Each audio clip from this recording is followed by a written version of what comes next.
आउज़ बिल्लाहि मिनश शैतानिर रजीम बिस्मिल्लाहिर्रहमानिर्रहीम। अल्लाह के नाम से शुरू करता हूँ जो बड़ा मेहरबान और नहायत रहम करने वाला है। हमारे सब्जेक्ट का नाम प्रोफेशनलिज्म इन टीचिंग है और इस वक्त हम यूनिट नंबर 3 को पढ़ने जा रहे हैं जिसका नाम professionalism in teaching theory to practice है। और ये प्रेजेंटेड बाय मैं मोहम्मद सिफरा खान आपसे मुखातिब हूँ और ये बीएड का कोर्स है जिसका कोर्स कोड नंबर 8612 है और हमारी यूनिवर्सिटी का नाम अल्लामा इकबाल ओपन यूनिवर्सिटी है। तो आइए स्टूडेंट्स शुरू करते हैं। सबसे पहले हमारे पास आ रहा है इंट्रोडक्शन। ये क्या है? Professional A profession should have laid down moral standard and value which enhance control of entry into the occupation। यानी कि जब आप किसी भी प्रोफेशन में एंटर हो तो आपके पास मॉरल्स कुछ होने चाहिए, स्टैंडर्ड्स होने चाहिए, वैल्यू होनी चाहिए, तब आप किसी भी प्रोफेशन के अंदर जो है वो जो है ये सब जो चीज़ है उसको ऑक्यूपाई करता है। आगे सेकंड पे चलते हैं। The code should guide the behaviour of individual. जो एक कोड है वो बिहेवियर ऑफ एन इंडिविजुअल के बारे में बयान करता है। आगे जी है the code include traditional customers and standards of practice identify as good in hand enough for the profession which practitioners are expect to rigidly adhere to। यानी कि जो प्रोफेशनल्स हैं इसके कुछ स्टैंडर्ड्स होते हैं जिसमें ट्रेडिशन होते हैं, कस्टमर्स होते हैं और स्टैंडर्ड्स होते हैं जिसके तहत जो है गुड प्रोफेशनल जो है वो अपनी आप को प्रैक्टिशनर के तौर पे जो है वो अमली जामा पहनाते हैं। आगे क्या है? Teachers professionalism is interpreted in terms of what extent the teachers overcome the problem and what extent they can use their skills and experiences related to their occupation profession in practice। यानी कि professionalism में सबसे important चीज़ जो हमें जाननी है वो interpret करना है प्रॉब्लम्स को और उसके सोल्यूशन के लिए किस तरह से अपने स्किल्स को इस्तेमाल करते हुए और अपने एक्सपीरियंस के ज़रिए अपने ऑक्यूपेशन में जिसके अंदर हम काम कर रहे हैं प्रोफेशनली उसको प्रैक्टिस करके। आगे क्या है? Different approaches are essential in educators professionalism that implies meeting certain norms and standards in education and related to improve the quality of overall teaching practice।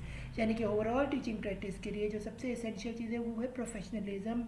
उसका जो है वो उसके स्टैंडर्ड्स और उसके नॉर्म जो है वो क्लियरली डिफाइन हो, तभी आप अपनी आपकी क्वालिटी वर्क के हिसाब से आप ओवरऑल टीचिंग की प्रैक्टिस कर सकते हैं। आगे स्टूडेंट्स हम चलते हैं। ये है ऑब्जेक्टिव्स यूनिट नंबर 3 के। ये क्या है? 1 बाय 1 देखते हैं। नंबर 1 क्या है? Describe the code of professional conduct and value particularly in the field of education. यानी particularly in the field of education में प्रोफेशनल कंडक्ट और उसको वैल्यू किस तरह से देते हैं ये हमने इस चैप्टर में हम देखेंगे। आगे नंबर 2 पे क्या देखेंगे? Explain the professional disposition for teachers for effective teaching practice. यानी कि हम इसमें देखेंगे students effective disposition for teachers for effective teaching practice के इस्तेमाल करते हुए। आगे क्या है? नंबर 3 पे फिर हम देखेंगे understand the Islamic principle of professionalism. हम देखेंगे इस्लामी कौन से तरीके हैं, कौन से असूल हैं जिसके लिए प्रोफेशनलिज्म को करते हैं। आगे क्या हमारे पास नंबर 4 पे स्टूडेंट्स आ रहा है identify the problem face by beginner teacher. यानी कि जो टीचर जो नए नए प्रोफेशन यानी टीचिंग को शुरू कर रहे हैं वो कौन कौन सी प्रॉब्लम से जो है वो जो है उनमें फंसते हैं।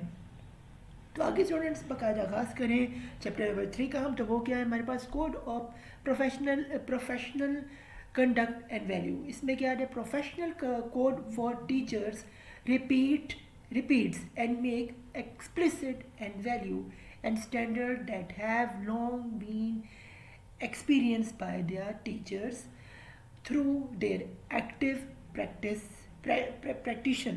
in the field of education। यानी कि फील्ड ऑफ एजुकेशन में जो प्रोफेशनल कोड ऑफ टीचिंग है इसको रिपीटेडली बताता है तो वो वैल्यू किस तरह से होता है, वैल्यू दे के और स्टैंडर्ड पे पूरा उतर के जो होता है और अपने एक्सपीरियंस के ज़रिए जो एक वक्त के बाद ही मिलता है किसी टीचर को तो उससे वो है एक्टिवली पार्टिसिपेट कर सकता है। आगे स्टूडेंट्स हम चलते हैं।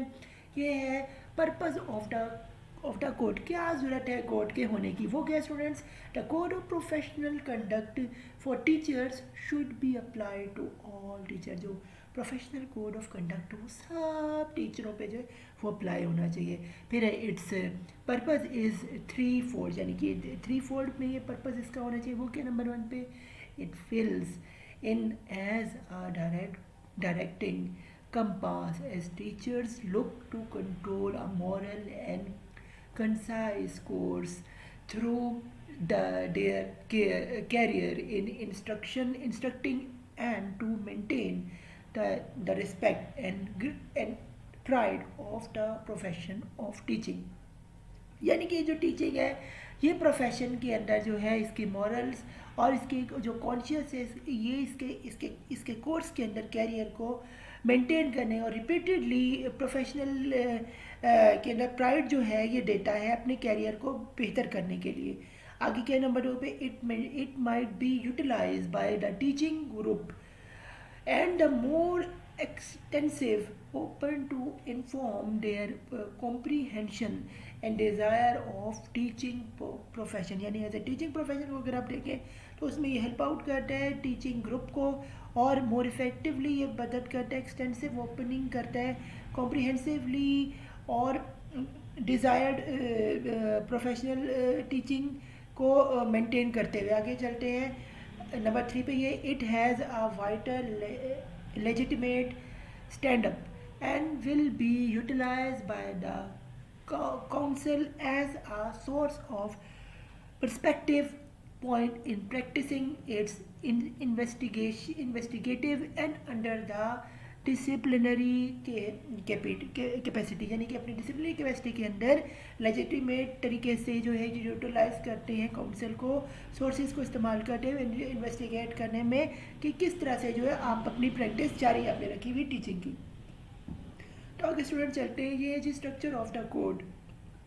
किस तरह स्ट्रक्चर ऑफ कोड बनता है टीचिंग एज अ प्रोफेशनलिज्म में, वो क्या है, while considering the three purposes set up the code starts by setting out the moral foundation of the teaching profession। यानी the teaching profession में moral conduct जो है वो उसकी बुनियाद कैसे रखी जाती है ये हम देखेंगे आगे कि this is embodied in the value of repeat, care, trust and integrity that are reflected all through the code। All these important values are supported by the teachers in the act of his her teaching profession. यानी कि teaching profession के हिसाब से हमें किस तरह से teachers को इम्पोर्टेंस देनी है और किस तरह से हमें इंटीग्रिटी वैल्यू और उसको ट्रस्ट बना के रखना, ये जो है एक कोड ऑफ कंडक्ट में एक स्ट्रक्चर में जो होता है पूरे का पूरा तैयार होता है। आगे क्या है, the code at the point sets out the measure what are fundamental to the act of teaching and expected of registered teaching। यानी एज अ टीचर आपने जब रजिस्टर होना है तो आपने किन फंडामेंटल प्रिंसिपल्स का ख्याल रखना है वो जो है पूरे का पूरा इस स्ट्रक्चर ऑफ द कोड में आता है।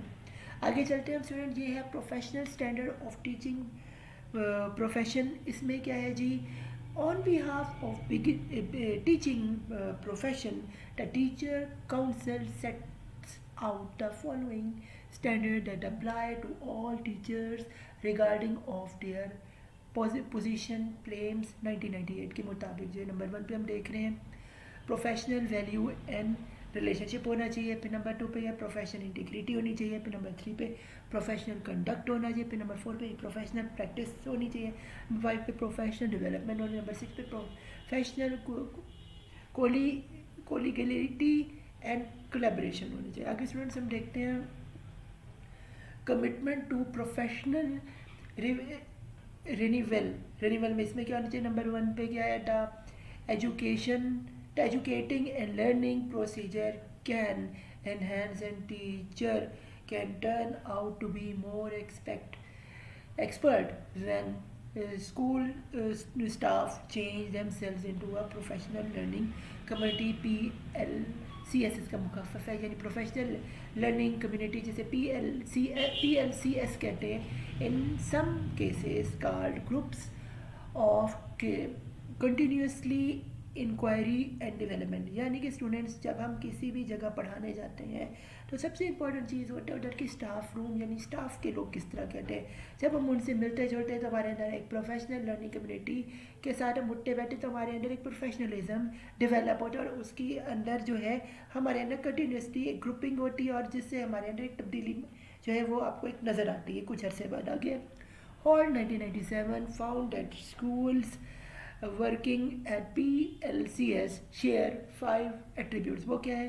Sportive and shared administration, collective learning, shared value and vision, strong conduct in human and physical assets and shared personal practice. यानी कि जो है ये हॉल 99 से इन्होंने ये इस चीज़ की बुनियाद रखी थी स्कूल में, ये प्रोफेशनल लर्निंग कम्युनिटी की, जिसके 5 जो एट्रीब्यूट्स थी उसमें से पहला जो था वो था स्पोर्टिव और शेयरिंग एडमिनिस्ट्रेशन, यानी स्पोर्ट करना और एडमिनिस्ट्रेशन का एडमिनिस्ट्रेशन का शेयर करना इंफॉर्मेशन को, फिर है कलेक्टिव लर्निंग यानी मिलजुल के सीखना, फिर है शेयर वैल्यू यानी वैल्यू शेयर करना, और विजन यानी आगे हमने करना क्या, फिर के स्ट्रॉन्ग कंडीशन इन ह्यूमन यानी कि इंसानियत का ख्याल रखना, फिर है फिजिकल एसेट्स यानी कि जो स्कूल के जो एसेट्स हैं उनको तोड़ना फोड़ना नहीं, उनका ख्याल रखना, उनका जो है उनकी मेंटेनेंस रखना है। फिर क्या शेयरिंग पर्सनल प्रैक्टिस, यानी एक दूसरे टीचर ने जो पर्सनल शेयर प्रैक्टिस की उसको एक दूसरे से शेयर करना स्टाफ रूम में।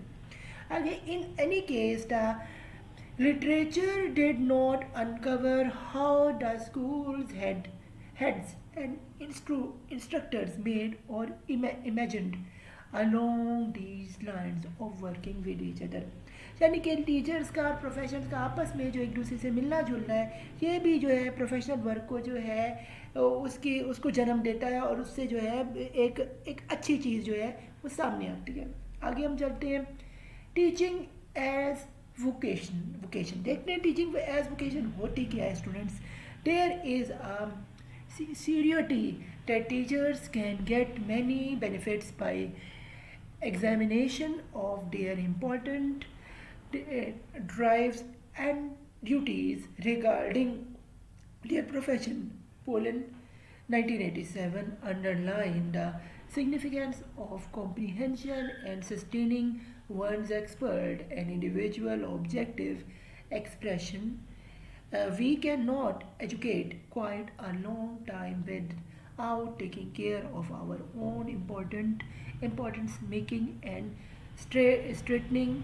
यानी कि ये जो मैं पूरी की पूरी बात बता रही हूँ वो मैं ये बता रही है कि जो टीचर्स हैं इनको जो है बेनिफिट मिलता है एग्जामिन करके जेन्युइन समझ के, जब वो अपनी ड्यूटीज़ को निभाते हैं और उनके ऊपर पूरी तरह स्टिक रहते हैं। और उसके बाद ये 1987 पोलैंड ने भी अंडरस्टैंड ये इसकी सिग्निफिकेंस, इसकी बड़ी अहमियत जो है जताई थी। वो क्या थी? कंपैरिजन किया था, सस्टेन किया था और एक्सपर्ट्स और इंडिविजुअल्स के ऑब्जेक्टिव को, और उसमें ये वो कहता है कि वी कैन नॉट, हम कभी भी एजुकेट नहीं कर सकते लॉन्ग टाइम लंबे तरीके से, यानी एक लंबा वक्त लेके, और जबकि ये टेक केयर करके, जबकि इम्पॉर्टेंट तरीका क्या है कि मेक करें उनको स्ट्रेंथन, यानी अपने टीचर्स को स्ट्रेंथन है। यही तरीका है टीचर को एक बेहतर उस्ताद बनाने के लिए प्रोफेशनली प्रैक्टिकल लाइफ में। आगे क्या है? The secular world likewise has a long standing custom of the individual who serve to other as an essential objective in picking vocations in medical instruction, social work and other proposed helping professions। यानी कि जो secular दुनिया है उसके अंदर जो है एक लॉन्ग टर्म में कस्टमर्स को और एज इंडिविजुअल डील करने का तरीका है टीचिंग के ज़रिए, जिसमें वोकेशनल जो है तरीका है उसको इस्तेमाल किया है, जिसके अंदर जो है हमारी टेक्निकल चीज़ें नहीं, जैसे कि मेडिसन्स की को तैयार करना, इंस्ट्रक्शंस को तैयार करना, सोशल वर्क को करना और other purpose full helpful professions के अंदर ये जो है वोकेशन का वर्क जो है आता है। आगे हम चलते हैं स्टूडेंट्स, ये क्या है? प्लम्स 2000 में कहता है जी, take about the significant for teachers to take about after the necessities of ones authentic self and proactive job as a profession. यानी कि प्लम्स के मुताबिक वो कहता है जी, सिग्निफिकेंस ऑफ टीचर की तभी जांची जा सकती है जब वो उन्हें जो है सेल्फ और पर्सपेक्टिव उन्हें जॉब में जो है उन्हें खुद मुख्तियारी दी जाए। आगे स्टूडेंट्स हम चलते हैं, हमारे पास है गार्डिनर्स कॉन्टेम्पलाइजेशन ऑफ सेल्फ रेन्यूअल। ये क्या है? In this book shelf renewal the individual and in innovation society cards 1963-1981 defined standard concerning the self-renewing um, person. His clarity shows a representation of a perfect traits of people, strong, taken on the procedural lifelong learning. यानी कि जी ये जो आपका self learning है, इसके बारे में self reveal के ने अपनी बुक में the individuals and the innovative society के अंदर कहता है गार्डियंस अपनी के सेल्फ रिनोइंग पर्सनैलिटी में होना चाहिए। उसको उसको डिफ़ाइन करते हुए कहता है कि जो क्लैरिटी है ये तभी तय हो सकती है जब रिप्रेजेंटेशन करते हुए प्रोफेशनल आदमी की ट्रेड्स यानी कि उसकी खसूसियत पीपल्स की स्ट्रॉन्गली कीनली जो प्रोसीड हो, उसकी लाइफ लॉन्ग लर्निंग के अंदर भी जो कुछ भी उसने पढ़ा, जो कुछ भी उसने उसके अंदर भी वो इस्तेमाल हो। आगे हम देखते हैं स्टूडेंट, ये नंबर 1 पे the setting a function presentation of new projects technologies और स्ट्रेटजीज, यानी कि इसमें फंक्शंस में हमारे प्रोफेशनल न्यू प्रोजेक्ट्स आ रहे हैं, टेक्नोलॉजी और स्ट्रेटजीज को यूज़ करना आ रहा है। हमारे पास नंबर 2 पे आते हैं द अपग्रेड फंक्शन, जिसमें क्या है spreading information, improving extensive capacities, reflecting existing ability, यानी कि एग्जिस्टिंग एबिलिटी के हिसाब से अपग्रेड करना फंक्शन को, इंफॉर्मेशन को उसमें एग्जीक्यूट करना और उसकी एग्जिस्टिंग एबिलिटीज़ के अंदर अंदर ये सब करना, ये है। नंबर 3 में क्या the maintenance function assuring consistency with the schedules, supporting methods of working, shielding from outside impact, यानी आउटसाइड इम्पैक्ट के हिसाब से जो है ये शील्डिंग जो है और आउटकम इम्पैक्ट में जो है बहुत ज़्यादा असरअंदाज करता है। मेंटेनेंस में आगे चलते हैं हम जी। एग्जेम्पलरी टीचर यानी कि टीचर रिवल, ये क्या है? At the point when the nominators of potential members were made are required to describe their role model people. The answer are imaginative, keen, keeps on growing, professional, inventive, adaptable, mindful, sustaining, child-oriented, committed, consideration, motivation, and amazing communicators. If we need self-review teachers, we have to comprehend their qualities, and after the look for the sport, conduct the sport to quest for those beliefs. यानी कि students इसमें बताया ये जा रहा है कि हमारे अंदर कुछ मॉरल वैल्यूज़ होनी चाहिए जिनसे हमें आर्ट से मिल जाएगा। इमेजिनेटिव, अपनी ग्रोइंग प्रोफेशनलिज्म के इसके अंदर इनिशिएटिव होना चाहिए, अडॉप्टेटिव, माइंडफुल, और ये सब चीज़ें आपके सामने लेके मोटिवेशन और ये अमेजिंग चीज़ें होंगी तो आप एज ए टीचर जो है अपना सेल्फ रिन्यूअल को जो है वो उसकी जो है क्वेस्ट को जो है ब्रीफ को जो है वो स्ट्रॉन्ग कर सकते हैं अपने अंदर। फिर it might B that more productive research will come after because of an investigation of how self-renew teachers started to build up their disposition, whether the school that empower them to renew are attached in and try to practice democratic beliefs। यानी कि students इसमें बात ये हो रहा है कि जब हमने प्रोडक्टिव रिसर्च करनी है मोस्टली उसके अंदर इन्वेस्टिगेशन का बहुत आता है और सेल्फ रेनोवेशन रिन्यू की बहुत ज़रूरत होती है एज अ टीचर, और उसके बाद डिस्पोजिशनिंग इसके अंदर करनी पड़ती है जिससे हमें स्कूल को इम्पावर मिलती है ताकि हम अटैच कर सकें, ट्राई कर सकें, प्रैक्टिस कर सकें डेमोक्रेटिक बिलीव्स को, यानी खुद मुख्तियार बिलीव्स को। आगे के प्रोफेशनल डिस्पोजिशंस, ये क्या है जी? Professional dispositions are characteristics as the value, duty, and professional ethics that impact practice towards students, families, parents, and groups and their groups। यानी कि प्रोफेशनलिज्म का जो है ये डिस्पोजिशनिंग होना बड़ा अहमियत का हामिल है। करैक्टरिस्टिक्स की जो इसमें है वो ये शामिल है, वैल्यू होना, वैल्यू जैसे वैल्यू देते हैं किसी को, ड्यूटीज़ आपकी जो कुछ जो आपको काम करने के लिए कहा है वो आप कर रहे हैं। प्रोफेशनल एथिक्स, जो प्रोफेशनल एथिक्स है वो आपकी होनी चाहिए, आपकी इंस्टीट्यूशन का के मुताबिक है, वो हर एक का इंस्टीट्यूशन का अलग होता है, तो इसलिए हर प्रोफेशनल एथिक्स हर जगह अलग होने टाइम पे, और इसी उन्हीं का इम्पैक्ट यानी असर टूवर्ड्स है स्टूडेंट्स, उसी का असर आप देखेंगे स्टूडेंट्स पे होता है, उनकी फैमिली पे होता है, पेरेंट्स पे होता है, और जो अदर ग्रुप्स होते हैं उन पे होता है। आगे हम चलते हैं, and influence students learning, inspiration, development and also teachers on professional development. यही जो चीज़ है ये इन्फ्लुएंस करता है आपकी स्टूडेंट की लर्निंग पे, इंस्पायर होने करते हैं, डेवलप करते हैं, और टीचर्स के अंदर भी ये तब्दीली भी लाता है प्रोफेशनली। आगे क्या है, इम्पोर्टेंस ऑफ डिस्पोजिशन। डिस्पोजिशन ये क्या है, research demonstrates that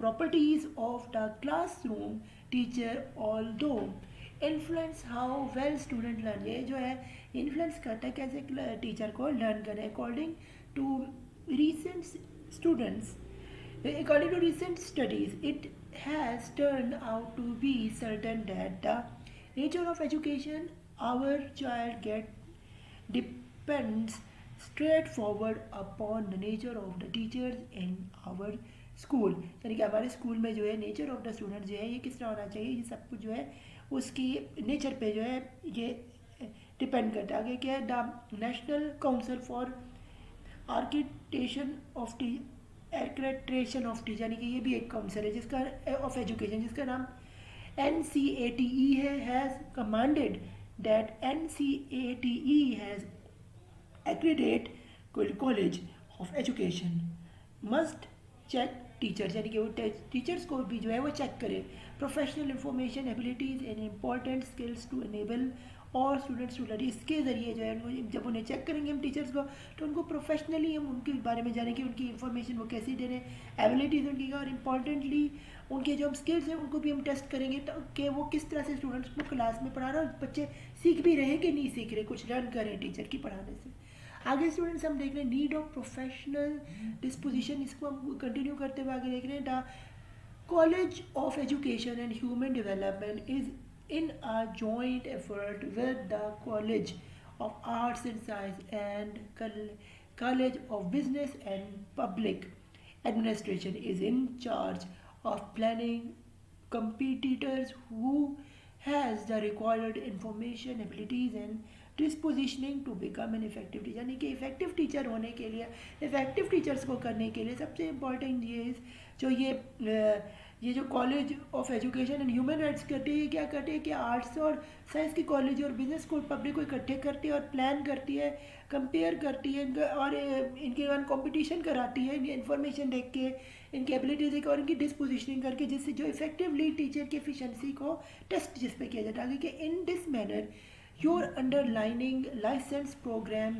will set up to show the knowledge, skill and dispositioning aspect of beginning teachers, यानी कि जो बिगिन टीचर जो पढ़ाने उनको एक लाइसेंस मिल जाता है इस प्रोग्राम में शामिल होने का, उनके नॉलेज को टेस्ट किया, स्किल्स को, उनकी डिस्पोजिशनिंग को इसमें एक्सपेरिमेंट किया जाता है। आगे क्या है, faculty and school study and school staff will assess you at different times in the program and furnish you with curriculum about your program, यानी कि जो फैकल्टी और जो स्कूल का स्टाफ है ये असेस किया जाता है डिफरेंट टाइम्स पे प्रोग्राम के ज़रिए, जिससे उनके क्रिटिकली उनके देखा जाता है और ये देखा जाए किस तरह वो प्रोग्राम को सरंजाम दे रहे हैं। आगे सुनिए हमारे पास के professional disposition will be evaluated by classroom teacher in each course that has a free field experience necessary. Course teachers will evaluate professional disposition in select courses not including a field part, यानी कि जो professional teachers है वो classroom में, जैसे कि जो classroom teacher है वो प्रोफेशनल नोट्स जो है वो कलेक्ट करता है कोर्स के बारे में, उनके एक्सपीरियंस के बारे में कि वो फील्ड पे उन टीचर्स ने किस तरह काम किया और डिस्पोजिशन उनको करके और सिलेक्ट करते हैं कोर्सेज जिसको वो जो है वो उनका जो है वो तज्जिया फिर देता है। आगे स्टूडेंट हमारे पास है लेवल्स ऑफ प्रोफेशनल डिस्पोजिशन। वो पहला लेवल के हम देख रहे हैं स्टूडेंट्स, ये है pre admission field experience required class teaching report, यानी कि क्लास टीचिंग रिपोर्ट जो है ये सबसे पहला जो है फील्ड का एक्सपीरियंस का रिक्वायर्ड है। नंबर सेकंड पे क्या है, पोस्ट एडमिशन, ये क्या है, know field component university instructor report, यानी कि यूनिवर्सिटी की जो इंस्ट्रक्टर रिपोर्ट होती है वो क्या है, कोई फील्ड नोट्स नहीं बनाता। नंबर थ्री लेवल, यानी कि लेवल नंबर 3 है वो है प्री स्टूडेंट टीचिंग, ये क्या है, field experience required class teacher report, यानी कि इसमें क्लास टीचर रिपोर्ट की ज़रूरत पड़ती है। आगे नंबर 4 पे जो है लेवल, यानी लेवल 4 हमारा स्टूडेंट टीचर, ये क्या है, class teacher and university supervisor report, यानी क्लास टीचर और यूनिवर्सिटी सुपरवाइजर की रिपोर्ट क्या है। आगे हम चलते हैं स्टूडेंट, ये क्या है, वेज डिस्पोजिशंस में बी असिस्टेड, ये क्या है, इस पे क्या है, and educators in one of our training class में have a concern about a disposition area that need to be improved, ये वो एरिया जैसे इम्प्रूव करें उस पर जो है काफ़ी ज़्यादा कंसर्न होता है। ट्रेनिंग टीचर्स जब पढ़ा रहे होते हैं एज एजुकेटर, उस पर कंसर्न किया जाता है। He or she will take about that concern, will you to may build up the plan for improvement, improvement के लिए उस लड़का यानी उस्ताद या उस्तानी को जो है वो कंसर्न जो किया जाता है इसी की प्लानिंग के अंदर की जाती है। आगे क्या है जी, उसको इम्प्रूव करने के लिए आगे क्या है, a duplicate copy of an improvement plan will be kept in your perpetual record and may influence your program in the program, यानी कि in the process in the program, यानी कि जो डुप्लीकेट कॉपी दी जाती है इम्प्रूव करने की planning को, जिससे जो है परस्पेक्चुअल रिपोर्ट जो है वो तैयार की जाती है दोनों तरफा, जिसे एक डॉक्यूमेंट के तौर पे संभाल के रखा जाता है जो इन्फ्लुएंस करता है प्रोसेस और प्रोग्राम के अंदर। आगे स्टूडेंट्स क्या ये, your course teacher will report your program progress showing whether you were or were not ready to move forward, यानी कि आपके जो कोर्स का टीचर है वो देखते रिपोर्टेडली कि आपका जो है जो वर्क है वो सही हो रहा है या नहीं हो रहा है, और जो मोर उसको जो वर्क है मूव फॉरवर्ड हो जाए। आगे हम पढ़ते हैं स्टूडेंट्स के meeting with associate dean of teacher education might be expected to take about a remediate plan when you complete go through your improvement plan, यानी कि जब हम इम्प्रूवमेंट प्लान की बात करते हैं ये आपके डीन के पास भी एजुकेशन के पास जो एक्सपर्टी टॉक भी करते हैं और उसके बाद और रिकमेंडेशन भी देते हैं आपने किस तरह से प्लान करना। आगे क्या, field placement officer will screen your progress through your next field experience. Students who do not want to change or improve their states of mind as well as activities wouldn't be promised to stay in teachers training program। केम 1997 मैंने कहा है कि जी ये जो field place officer होते हैं इनका काम होता है कि ये एक्सपीरियंस आपका टीचर्स का लेकर और स्क्रीन करते रहें और स्टूडेंट्स के साथ जो वो काम करें लेके और उनके अंदर से तब्दीली लाएँ और इम्प्रूव करें उनके माइंड को और उनके साथ एक्टिविटीज़ करें जिससे जो टीचर ट्रेनिंग प्रोग्राम जो और ज़्यादा इन्हेंस हो सके, बेहतर हो सके। आगे की डिस्पोजिशनिंग ऑफ इफेक्टिव टीचर्स, तो ये क्या है, the experience disposition has been received in recent years and serves well to remove all more complicated term belief, यानी कि आजकल के दौर में जो डिस्पोजिशनिंग है इसने जो है रिलेटिवली जो है तब्दीली लाई है बिलीफ्स के अंदर और सर्विसेज के अंदर रिसेंट टाइम्स में। नंबर 1 पे क्या है, एम्पैथी, नंबर 2 पे क्या है, पॉजिटिव रिप्रेस्पेक्टिव ऑफ अदर्स, फिर नंबर 3 पे क्या है, positive perspective of self, number 4 पे क्या है, ऑथेंटिसिटी, नंबर 5 पे क्या है, मीनिंगफुल पर्पस एंड विजन। आगे स्टूडेंट्स हमारे पास के इस्लामिक प्रिंसिपल ऑफ प्रोफेशनलिज्म, इसमें क्या, इस्लाम not just urge us to be proactive and to go for hard work, यानी कि इस्लाम जो है ये प्रोएक्टिव नहीं है हार्ड वर्क की तरफ ये, लेकिन इससे भी बियॉन्ड, इससे भी आगे कुछ और है। It additionally put more emphasis on doing our work in the best positive way। इस्लाम कहता है कि अपना काम को बेहतरीन तरीके से और इफ़ेक्टिव तरीके से दिल लगा के करो। In a universe of rivalry and consistent struggle to get progress and flourishing, यानी कि इस तरह का इस्लाम के तहत काम करो जिससे आप प्राइमरियों को पीछे कर सको और स्ट्रगल को भी हरा सको और अपने प्रोग्रेस को भी जो है जारी रख सको। आगे Muslims need to help themselves to remember Islamic hard work ethics and professionalism. एक मुसलमान होने की हैसियत से, लेकिन आप मुसलमानों को जो इस वीडियो देख रहे हैं, ये नॉन मुस्लिम्स के लिए बात नहीं है, सॉरी माफ़ी चाहता हूँ अगर कोई नॉन मुस्लिम देख रहा है, लेकिन ये मुसलमानों के लिए यहाँ बताया जा रहा है। उनके लिए जो कहा गया वो ये कहा गया कि इस्लामिक मुसलमान हार्ड वर्क करें और अपनी एथिक्स को जो है पे कायम रहे और प्रोफेशनलिज्म को जो है उस पर ही जो है स्टिक रहे और उसी को ही करते रहें, तो वो एक मुसलमान अपनी ड्यूटी निभा रहे हैं। तो this day ought to be pays to the Islamic ways for getting things done, not rely the Muslim way for getting things done। यानी कि एक मुसलमान को इस तरह से जो अपना काम करना चाहिए। आगे के in Islam true faith and good deeds are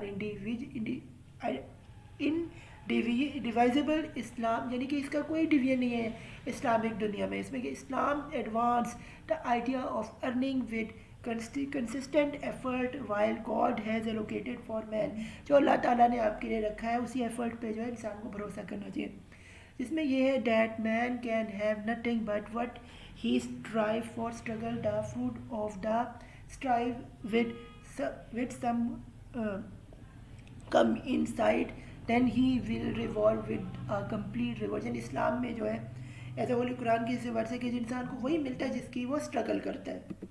अगर स्टूडेंट्स हम चलते हैं प्रॉफिट्स एंड एक्सीलेंस, इसमें क्या है एक्स्ट्राऑर्डिनरी क्लासिफिकेशन मुस्लिम रिसर्चर इमाम गजाली specified in the 11th century momentous work Ihan Uddin revival of religious science that Prophet Jesus peace arrive once experienced a man who told devoted himself to worship God। यानी क्या है ईसा अलैहिस्सलाम भी जो है Jesus इस्लाम मुझे वो भी कहते थे कि खुदा पे यकीन रखो, किसी और खुदा पे बिलीव ना करो।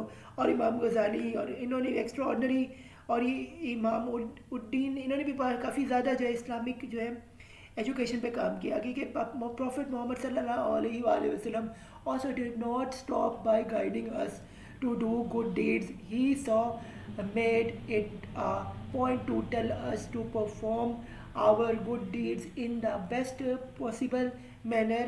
यानी नबी पाक सल्लल्लाहु अलैहि वसल्लम ने भी कहा कि अपने जो डीड्स हैं इन्हें बेहतरीन तरीके से आप अदा करें। फिर he said when it come to hard work Prophet Muhammad सल्लल्लाहु अलैहि वसल्लम is the best role model for us to emulate। यानी कि बेहतरीन जो है मिसाल है नबी पाक सल्लल्लाहु अलैहि वसल्लम में हमें as a teacher to good deeds properly silently and modestly, यानी कि एक टीचर के वो नबी पाक सल्लल्लाहु अलैहि वसल्लम में बता रहे हैं कि वो अच्छी डीड्स करें, प्रॉपर करें, सिंसियरली करें और मॉडेस्टली करें।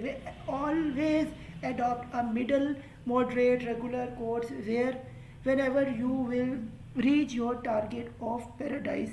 अल बुखारी, यानी नबी पाक सल्लल्लाहु अलैहि वसल्लम की हदीस ये भी कहते हैं कि हमेशा दरमियानी रास्ता निकालो और उसे रेगुलेट करो और उसी को अपना टारगेट बनाओ, यही टारगेट जन्नत में जाने का है।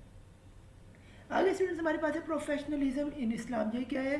Professionalism as comprehended by many of us include for fundamental components of education and qualification, standard and experience, norms and tradition, moral and responsibility and duty and responsibility, sustainability and reasonability and the reciprocal yet important scale of fees of late and other components has turned out to be the private and to specific CPD continuous professional development। यानी कि CPD का मतलब है continuous professional development। इसके अंदर में professionalism में बताया गया है कि फंडामेंटली जो है वो आप एजुकेशनल के अंदर और क्वालिफिकेशन और स्टैंडर्ड को जो एक्सपीरियंस के नॉर्म्स हैं इनके ख्याल रखें और सस्टेन करें और रिस्पॉन्सिबिलिटी जो है अपनी पूरी बनाएं। और ये एक रिपीटेड स्केल होना चाहिए जिससे आपको कामयाबी मिल सकती है। आगे क्या है, under the condition of the फर्दा ख्यात a feeling of spiritual sense is adopted while undertaking a profession and holding strictly to the requisite of professionalism. This spiritual profession perspective of professionalism is to some degree missing from the privilege comprehension of professional in the professional of engineering. यानी कि जो ये चीज़ है spirituality sense जो है ये भी एक बहुत अहम तरीन इम्पॉर्टेंट है, ये बल्कि प्री रिक्विजिट यानी कि पहली चीज़ है टीचिंग से पहले प्रोफेशनलिज्म में, यानी कि आप स्पिरिचुअल भी हों। और इसी के जब आपकी अंदर स्पिरिचुअलिटी होती है, जब आप प्रोफेशनल हो जाते हैं, तब अच्छी तरह से जो है आप अपने प्रोफेशनल तरीके से अपने स्टूडेंट्स को पढ़ा सकें। आगे स्टूडेंट्स हम चल रहे, ये है problem faced by beginning teachers. ये कि जो नए नए टीचर बन रहे हैं वो कौन सी प्रॉब्लम फेस कर रहा है, स्टूडेंट्स को देखते हैं कि वो है क्या। Beginning educators enter classroom today with exclusive expectation for themselves and for their students. However, we know very well that the primary year of teaching is a claiming experience for new educators, and that though the span of 1 year teacher encounter a diminishing quality of confidence in their own particular efficiency and in learning capability of their study harass and scanning इन 1991 उन्होंने कहा भाई उनका ख्याल के मुताबिक जो beginning जो teachers होते हैं वो क्लासरूम में जब जाते हैं उनमें एक डर और एक खौफ होता है, और एक साल के बाद जाके वो अपने आप को उनकी क्वालिटी और उनकी जो एक्सपीरियंस है उसके साथ जो है वो काम होते हैं, और बच्चे जो क्लास के होते हैं उनको एक साल के बाद जो है उनके साथ जो उनके बराबर होते हैं। तो ये होते हैं बिगिनर्स टीचर्स के अंदर एक तब्दीली साल के बाद आती है, इतनी जल्दी नहीं आती, वो थोड़े डरे डरे से और थोड़े लो कॉन्फिडेंस या डीमोटिवेटेड रहते हैं। आगे हमारे पास आ रहा है